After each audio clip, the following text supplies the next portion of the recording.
Hello and welcome back. Today we're on day 10 of the 40 Days of Prayer at Lexington Methodist Church. And we've got a very important passage because this whole project began when Young and I were thinking about how to get the people of the church to pray, and especially for the church.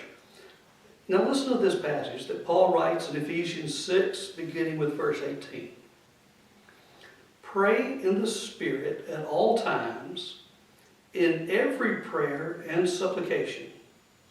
Now that doesn't necessarily surprise us because he's already told us to pray without ceasing. So we've already worked on that a little bit. Now listen to this.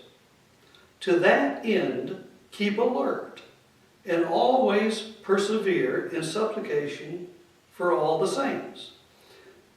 In other words, to keep praying, we've got to keep alert. We've got to keep focused on it. There'll be things that challenge us or tempt us or pull us away, and persevere. There'll be times we're frustrated at ourselves that we didn't do it, or things that'll seem more important, as though anything could be more important than talking to God. So we've got to keep alert and persevere. Let nothing stop us in our prayers for all the saints. You know who the saints are? The church, the congregation. So praying for each other and praying for your church. Now listen to this. Pray also for me. Paul, the leader of the congregation, the pastor of the congregation, asks them to pray for him.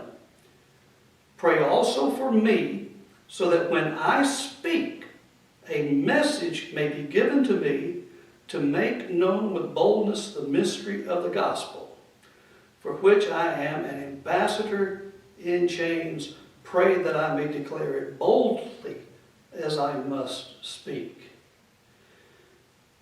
He must speak. Those of us that do this, we do feel almost chained to the work. Not in a bad way, but in a way that we just can't get away from it. It's who we are.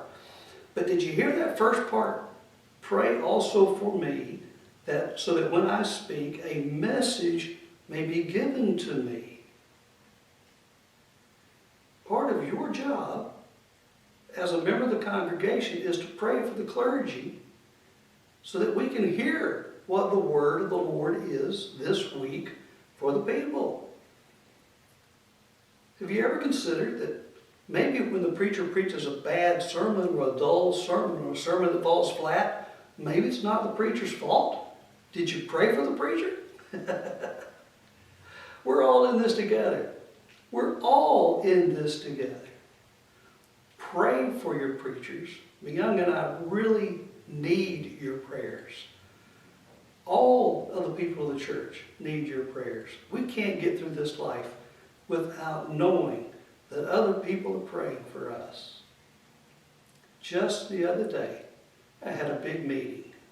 The lay leader of this church, Connie Brock, came into my office. She said, "Are you feeling such and such and such and such?" And I don't know how she did it, but she read my mind. And then she prayed for me. You think that didn't mean something to me? It meant a lot to me. And it means a lot to me to know that people at home are praying for me and Young all week long as we listen to the word that we're supposed to bring on Sunday morning.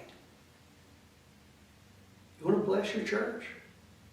Part of the job then is to pray for the pastors as well as pray for the whole congregation, that we all may hear the word of God, then declare it boldly to the people.